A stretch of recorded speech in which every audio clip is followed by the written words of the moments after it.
We're back with another Smackdown recap of Wrestle This and That. I'm Brother Reek, your host. This is my boy, Brother Don. Juan. No doubt, Don. What? Whew, man, dude. You came over at 8:40 this morning. I was like, He knocked out like I knocked out he like, knocked like Paul Abdul. He knocked out. You know, he know what he was doing. He know where he was at. You know what I'm saying? I was knocked out like Kevin Owens after he fought Ambrose. That was a serious knockout. That was down for a 10 Down count. for a 10 count, taking a nap 20 count. on the 13 IC count. Championship. Well, yeah. Hey, you know what time it is, brother? It's time for I do, Smackdown man. recap. Time for our Smackdown recap, and got started off in a big way. Got started off with the New Day, Hey, big way with the New Day. and then I thought they were gonna put us back to bed by they started showing that Rocky promo again. From I was Monday. almost put to sleep, but I hung in there. And so they come out. They're doing their thing with. They were shaming The Rock. Yeah, getting a little dance on. They were shame, and then Rock was a shame. The Miz came out. Yeah, he wanted to join the crowd. And He ain't got nothing else to do. So Not Miz much, comes huh? out. He says, "Man, I know all about it. I was disrespected by The Rock too." And so now you got 4 of them in the ring. 4 goofballs in the ring. And while Miz is talking, of course, he gets interrupted like he has for like a month straight now. Hey, but you know what? Do you remember when Big E said he knows what The Rock is cooking? He cooking some doo-doo. Yeah. I didn't believe they would say that on television. Well, they cooking some doo-doo. It seemed pretty straight on keeping it PG, as David Woods does. But so the doo-doo way. the Usos come out and New Day and Miz are kind of laughing and stuff. They're angry, and they came out doing like this thing with his hand making noises and stuff. Well, trying to act like trying to act like The Rock. Whoa, and eventually the crowd took over. Well, you know, that almost put me to sleep too. So now it's 2-on-4, and Titus O'Neil. They need some help. They say, "Hey, I got some more oos in the back." Yeah, so Titus O'Neil shows up, He's stepping up, and well, he didn't have his face painted this time, but they needed a 4th, and stringy haired here came Zig. Ziggler, stringy haired Zig. So all of a sudden, you went from a segment of shaming The Rock to a fight. 4-on-4 fight. tag match. So here's 8 of your superstars on the roster.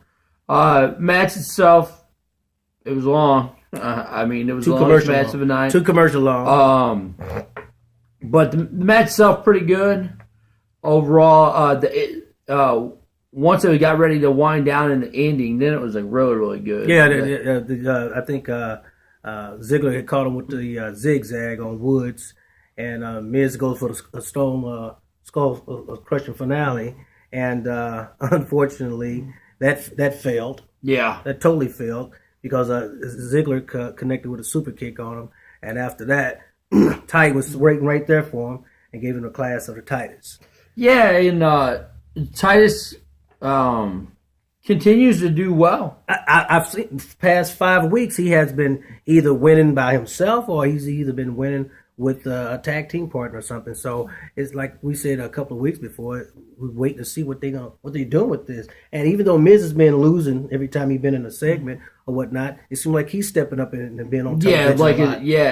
And his in the ring game is still really good. You know, I mean, we are talking about a former WWE champion. He's a good mouthpiece, and right now he's the mouthpiece, and so of course New Day isn't gonna get pinned.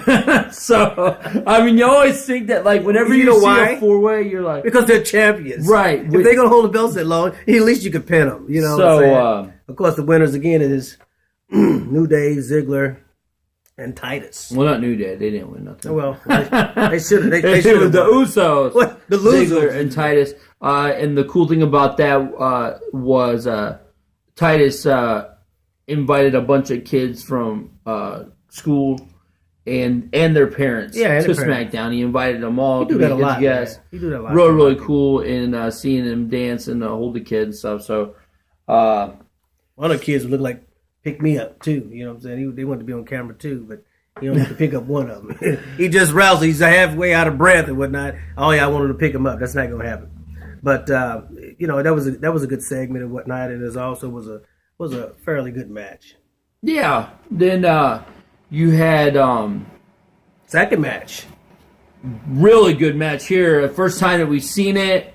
And I hope it's not the last time. A great match between Neville and Kalisto for the United States Championship. So he didn't just win it and say, I'm going to lay on it a little bit. He said, I'm going to go ahead and I'm going to put that title up on SmackDown. It wasn't advertised, but that's something they should have. Oh, man, it was electric. It was electric. They had guys spinning all over the ring. There was actually this, it's going to be one of my 5 things that I like. We don't want to hear it, then it's going to be one of 5, but I don't want to hear it. Just save it for the 5. All right. People going to love it when you do that.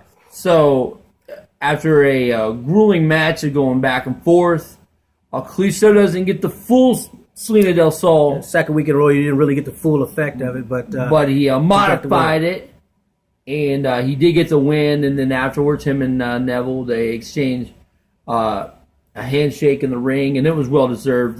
Yeah, it was definitely well deserved. You know, the pairing of these two for the United States United States Championship match, man. It was fast paced. It was a great pairing because both of them are very fast and whatnot, you know, and hard to keep your eye on. That one should have took at least two commercials. Yeah. Instead of the other match, but instead, I can only look and see Kalisto either getting better competition for the United States like John Cena was. I will hope so. Right now, he's on a fast track of doing it. Yeah, I thought that they were so fast in the ring, it made for one of the more exciting matches that I've seen in a while. It's been a long time since we've seen two fast-paced, you know, whether they were short or tall, doesn't matter. Right. Work like that in the ring for a while. So, I mean, keep bringing us something like that. And like you and I discussed a long time ago, bring back the Cruiserweight champion. Absolutely. I mean, like, that would be perfect. We're getting to that point where they're really going to need another belt. More titles. They got to, man. I mean, to display these guys and let these guys have some type of... And the next match is the reason why, as you had AJ Styles continuing his week, his full complete week back in the WWE. Yeah. Well, before that, you know, they had the Chris Jericho highlight reel. All right, we'll talk about that in just a second. Okay, so what you want? We'll go to the match. We'll do the matches and do the segments after. Yeah, okay. So rock and roll. We'll go with the fact that AJ Styles, you gave him Chris Jericho last week for his first match because it was on Raw. Yeah, he falls down. And then he falls down, and you give him social outcast Curtis Axel. We would have saw him. I would have loved to see him with someone better. Curtis Axel's not a pushover, don't get me wrong, but I don't think he's on the same level of AJ Styles. But I think AJ Styles got rid of him real quick. Yeah, at the very beginning, I was like, what are you guys doing? Because Curtis Axel was like doing everything, and AJ wasn't doing anything. Then once AJ got in control, he stayed in control the rest of the match. He had no choice. He's a quick wrestler. And we finally got to see it. The Styles Clash. And people went crazy over it. And it was really, really cool. It's the first time I've seen it. And I thought it was pretty cool. That's what helped him pick up the win. I think, Curtis Axel tried to put the perfect plex on him, and he countered it. And next thing you know, he put the Styles Clash on him, and next thing you know, everybody else was just going ballistic over AJ Styles. So I only see bigger and better things coming for this guy. Oh, absolutely. I actually see a title shot really soon in the future. Yeah, me also. I'd like to see him and Kalisto honestly get on in the ring. I think that'd be really entertaining.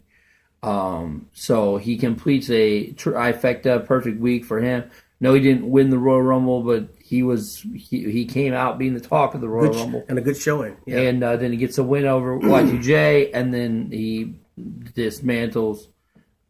He ended up having to do a move to all of the other ones. In fact, when we get to my 5 things, he made my list. Yeah. So AJ made his list. All right, then. AJ made my list. And then we had a Divas match. A Divas match. And you had Natalya taking on the Divas champion, Charlotte. Yeah, so with Ric Flair. This was an opportunity here for Natty to show that she's around and she's back. And she's doing her thing. And the Queen of Hearts is back. And well, first thing she did, Charlotte gave a big boot right in the face. Yeah. Okay. Yeah, Charlotte showed her you're back. Take the boot. And now Natty was able to put together some offensive moves and got Charlotte outside the ring, and she went after her. And when she got her back in the ring, she got stopped by Ric Flair. Brother Rick. He said, "Woo! Woo! Woo! Woo! Woo!" And Natty was like, distracted. I don't remember that many woos in my life. Tyson didn't woo me that much. So she gets in the ring. And she get chop blocked from the leg, and then eventually Charlotte puts her in the figure eight, and she had no choice but to say. And now Natty, for a while, she tried to fight it. Actually, I think the longest person we've seen in it. Yeah, and she fought it for a little bit eventually, brother. But eventually was screaming. And she had a tap. And Charlotte continues with her vindictive ways. She decides she's not done. She starts taking it out on Natty. And it took a while. But Becky comes out. It took a while, but Becky finally made her way out. She gets out for no reason whatsoever. Yeah, right. She didn't do nothing. She doesn't do absolutely nothing. Charlotte just slides right out. And then, so I guess it's just keep on letting us know that their friendship is getting farther and farther away. And hopefully we'll see that 3-way that you are anticipating. We don't know anything about it yet, but that is something we hope will happen. To see her with Becky and Sasha Banks for that Divas Championship at Fastlane. So overall, for Charlotte being the women's champion, not a bad showing for Natty. No, it wasn't bad. She got caught up in the same thing that everyone else. Real quick match, but caught up in the same thing that everyone else gets into. All right, now before we get to the main event, now we'll go back to Jericho's highlight reel, which had Dean Ambrose and Roman Reigns. And Dean came out with a potted plant. What a plant! A potted plant. What did he tell him? he said it. He brought the plant out to kind of spiffy up the highlight reel, basically. Yeah. But Roman said he brought something too. What did he bring? What was it? I brought this stool. He brought a stool. Like a stool pigeon. He brought a stool. I don't know where he got it from because when he definitely walked through the crowd and he had a stool with him. So, hey King, you got a stool back there? Give me the stool or whatnot.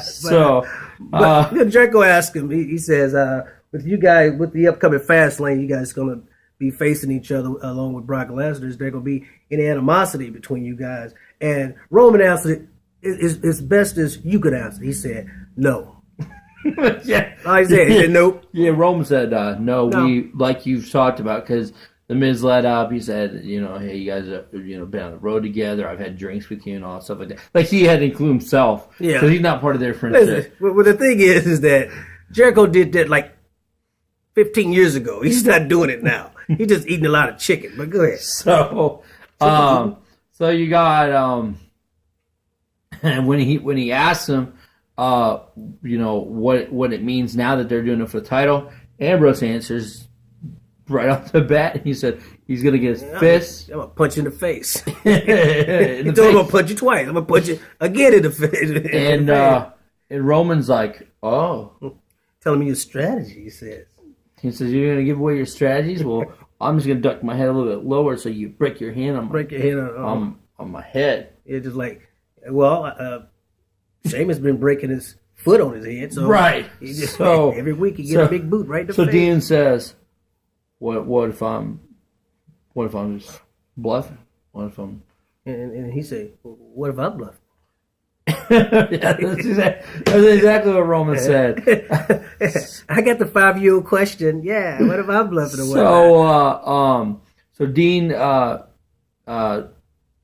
Dean basically says, Don, he says, if it comes to the opportunity of him winning the WWE Heavyweight Championship, he has no time to be scared or even worried about Brock Lesnar. Brock He's gonna do Lesnar, whatever right? it Because takes Jericho to win. asked him, well, Jericho said, well, Dean, you've never been in the ring with him. Roman has, so I know you know. And Roman says, hey, I don't want to bring you down or nothing, but You don't know what you're getting into. you don't know what you're getting into. You Brock. don't know Brock. He's different. So Dean sits there and says, that may be true, but I don't have to beat Brock. I only have to beat you. And Roman said, well, you tried that once before, basically, and Yeah. that never happened. So Roman says, well, that'd be a first. Yeah, because last time we know that Yeah, He I mean, lost. they fought for the title at Survivor Series. And so after a little bit of back and forth, a little stare down, boom, the Wyatts come out. Bray says, I promised you the apocalypse. We took out the beast.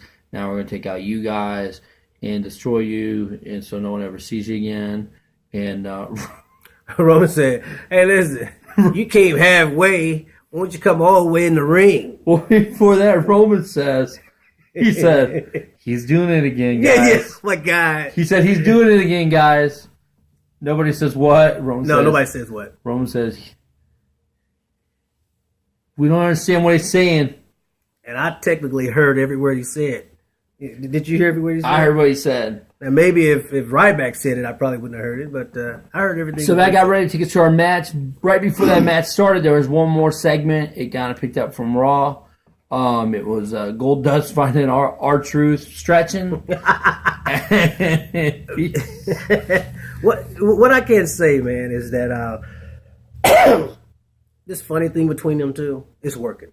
It's getting me to laugh. It's getting you to laugh, and I think it's getting the WWE universe to laugh. So this little thing, I think he's taken over from what's the guy said last week?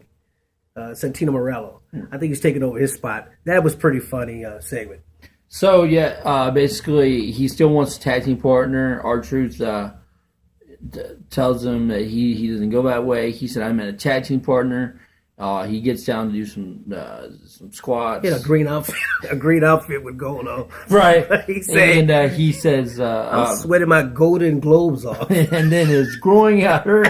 And if Truth would rub it, he might be able to move again. Please help him out. He's got a growing pull. So Truth says, that's the oldest trick in the book. And he leaves the Gold Dust. And he says, man, I got to watch what I say.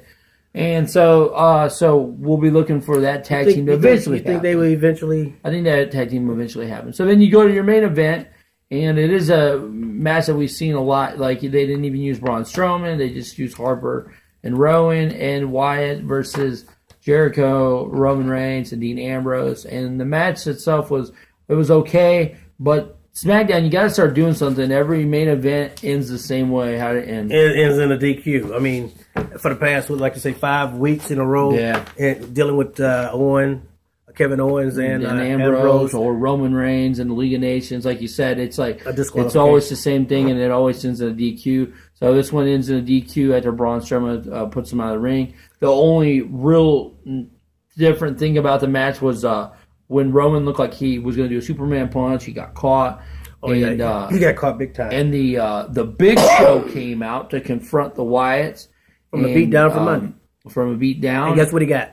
He got beat down He got again. another beatdown. He tried to go one-on-one with Strowman, and it didn't work out for him. Ain't going to happen. At the end, though, they finally do get the upper hand. He clotheslines Strowman over his feet. Roman connects with the Superman punch. He basically just pushed him out of the throat. Get out of here. The match is over. So again, it was an alright match, but SmackDown's really got to do something with this main event. I mean, like if we can tell every single time it's going to end in disqualification, and like you said, Roman's setting up the gun, and then he gets drug outside the ring, and we see it all the time. All the time, right? And it's not always a DQ, but it is this particular time. So overall, what do you rate SmackDown? To be honest with you, I rated a 7.5. Okay, and I'm going to give it a 7, mainly because of the Intercontinental title match. The United States. Yeah, my bad. That one's on me. We got. He's tired. I'm tired. I just got off of work. He just woke up. That's the way it goes. So the United States title match with Neville and Kalisto was pretty much the whole entire good Don, rating. if they can learn to cut a lot of these segments out and stop putting so many wrestlers in the ring at one time, you can get some single matches out of it. Like Raw. Why do Raw have to kick off with a segment every time? Why can't he just kick off with a match? You know, it's always talking and you talk on a constant basis. The next thing you know, you get some sloppy matches thrown in there, and it's just not really worthwhile watching. So, five things. Five things, man, that I enjoyed.